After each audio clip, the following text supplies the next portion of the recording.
Hello all. Today I'm going to take a look at Aberdeen Gaelic, or at least that from Braemar. So it is believed that due to the fact that Braemar or Aberdeen dialect, because it was so similar to East Perthshire, it is likely that dialects that were used in Angus and further into Aberdeenshire sounded probably a little bit more like East Perthshire, though they might have had some of their own little idiosyncrasies.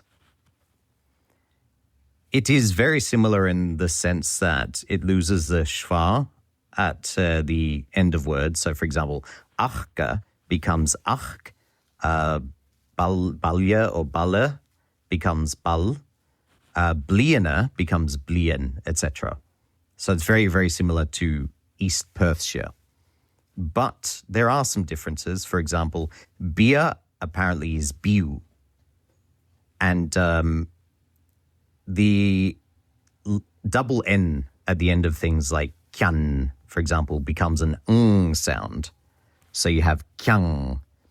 Or what would be hon, for example, honmi, which comes from hunik, is hung in Aberdeen. Rin is also ron. It can be run in East Perthshire, so I suppose it's similar, run, ron, I'm not sure. Another thing is in Aberdeen Gaelic, they had or have pre-aspiration, so a ch sound in front of C, T, and P as well, which is something that doesn't show up so much in East Perthshire. There's a couple of examples of it, but not so much. So, for example, cat would be kacht, and suiper would be suichper. Similar to East Perthshire, you have balgad for fox, and the word for ask is faj, which does show up in East Perthshire, but it's not too common apparently. And for boy or lad, you have brogach and bonach. I've not seen those words before in Perthshire, so they might be unique to the area. I'm not sure. Like East Perthshire, double vowels don't become a diphthong. So, for example, as we had kyang, other ones like, I think to look is shaul in standard. So you have that ool sound, shaul. But in East Perthshire, it'd be shoal. And I think it's the same in Aberdeen. The conditional, or the form of a verb which would mean would, usually is in standard from what I know.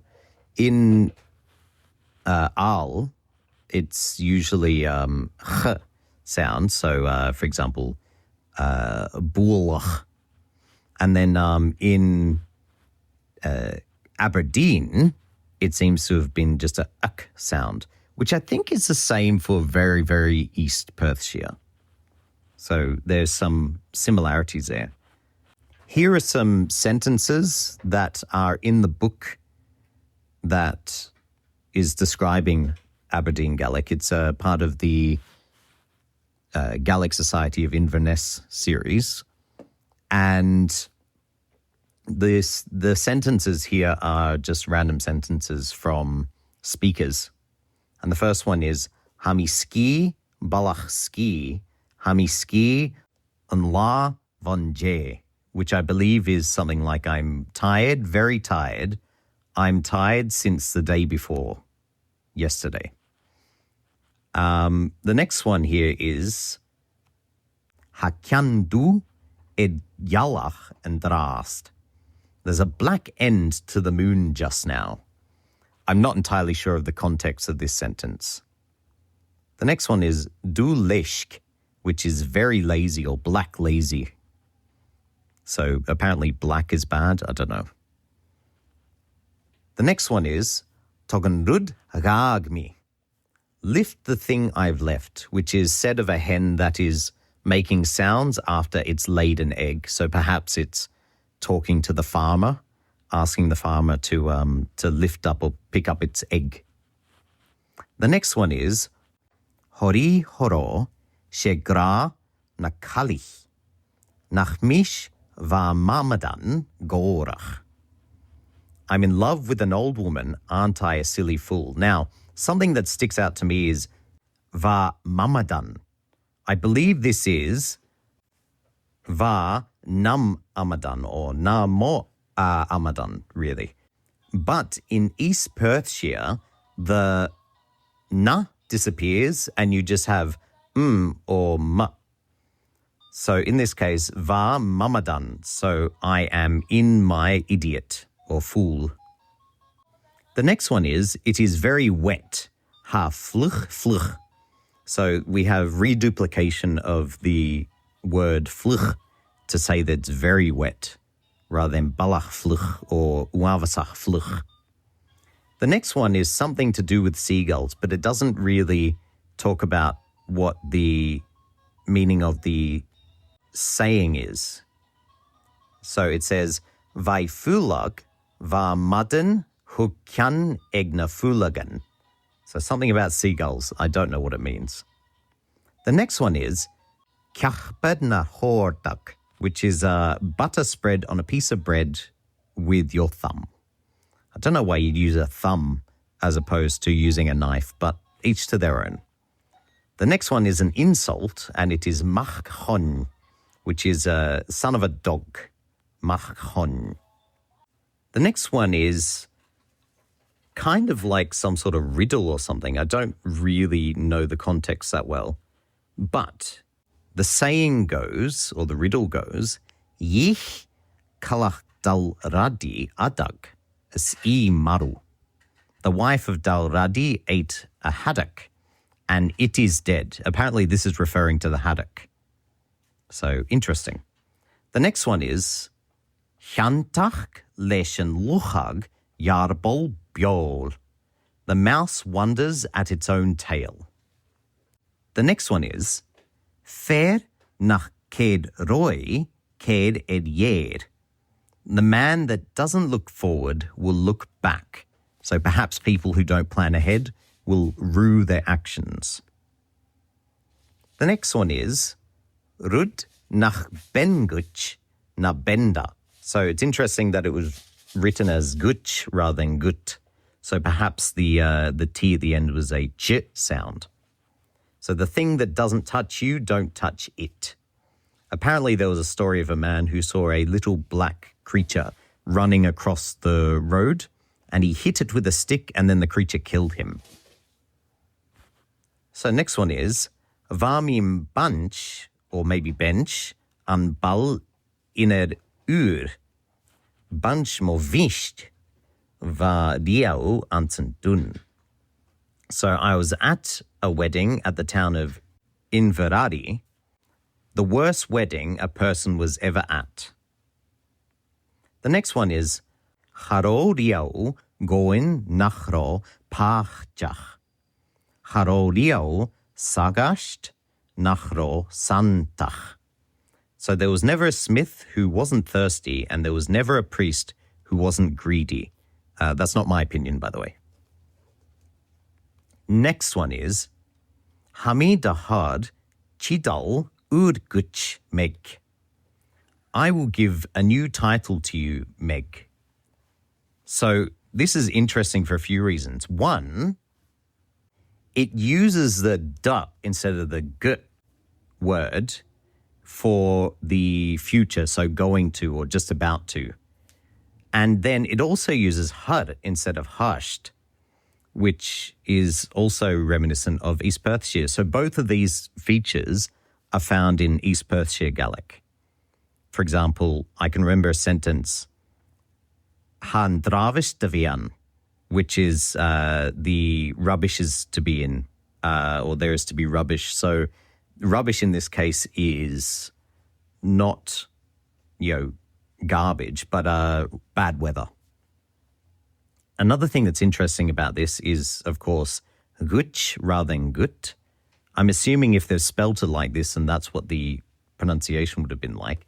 And also the vocative, or when you speak to someone directly and you say their name, doesn't have any aspiration, so it's just Meg, and it's just seems to be the person's name as you might say it in English. So I do wonder if the vocative had in some ways fallen away. My son's laughing about something. The next one is Rod gachi eshen espisor le dovregan. I'm not sure if it's Sarch or Sorch, because in East Perthshire it'd be Sorch. But this one is, go home from here and be quiet with your lies. So this was a response to the previous, I'll give you a new title, which basically the idea was he was going to marry the lady and give her a new name. The next one is referring to a person who's looking for their coat, and the person was asked if they'd seen it, and they said, Chun ha osht. So this is, I'm not entirely sure what this is. Chun is said to be there, or yes. So yes, you have it on. Chun ha osht.